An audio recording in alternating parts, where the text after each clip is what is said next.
Hey everyone, Surgeon here with Mills & Studios, coming at you with a dev blog / update video for version 0.8 of Invasion Phoenix, available now on Steam. It took a ridiculous amount of time getting this update finished, but version 0.8 is finally done, and here's what you can look forward to. As you're probably noticing, the game looks much different now. Several months went into revamping the entire art style for the game, including all new art assets for basically everything except for units. That includes a new tile sheet for all the maps. It's 4K in size, which, that's insane.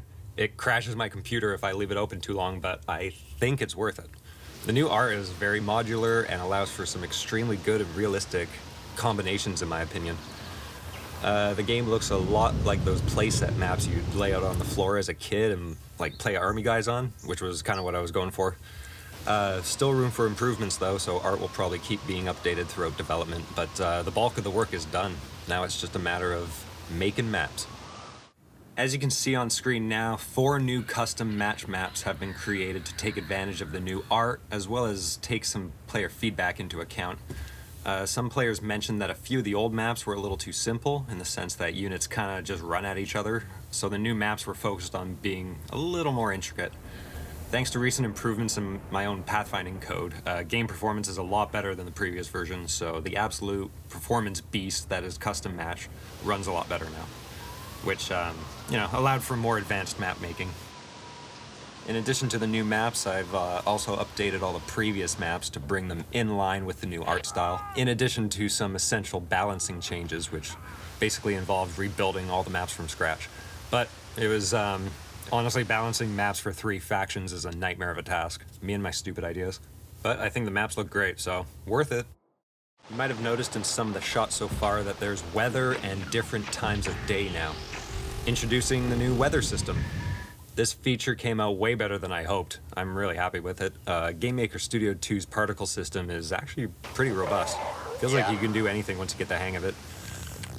Custom Match now has a weather panel where you can select different weather packages that will be in play for that mission. These weather packages have a slight bit of random variance to them to make them feel more realistic and varied. You can also select the time of day, from early morning sunrise with warm lighting and high contrast to the cold blue dead of night. Fog level is also chosen here, separate from the weather packages, because I felt that it impacted gameplay way too much. You can't really see much. So it stays as an optional extra rather than baked into whatever weather the player is experiencing. Now for a big celebration. As of version 0.8, all units for all factions are now in and working. This is a major milestone, as getting such a large amount of units working in balance was a huge task. And in some cases, my ideas for units felt a little too lofty for what I was able to actually implement, but somehow I got everything working exactly how I wanted it with no real compromises at all. It's always a good feeling when that happens. This update was actually supposed to come out a while ago, but during playtesting, people kept saying that the game was too confusing. Apparently the RTS genre is so dead that the majority of people I gave the game to don't even know what they are or how to play them. Especially anyone under 18. Like, RTS might as well be a cryptic alien language. I really wanted to save the RTS genre from certain extinction, but I also never really considered the fact that things were this bad. So I put the version 0.8 release on hold and immediately got to work on a tutorial mode. There are 2 maps available, the beginner tutorial and the advanced tutorial. The beginner tutorial basically covers RTS basics and features / mechanics that are shared with other RTSs. Think of it as what you need to know about the real-time strategy genre. On its way. The advanced tutorial delves more into features and mechanics unique or specific to Invasion Phoenix, and also has a higher emphasis on how to create strategies and using strategy to defeat enemies.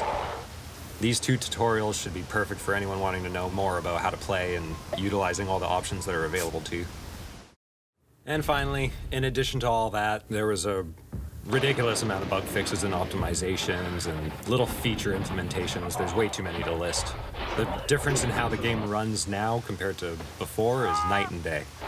And yeah, that's about everything. Thank you so much for watching and taking the time to check out Invasion Phoenix. Once again, the game is available on Steam now for Windows. Follow along for more updates and be a part of the movement to bring back gaming. See ya!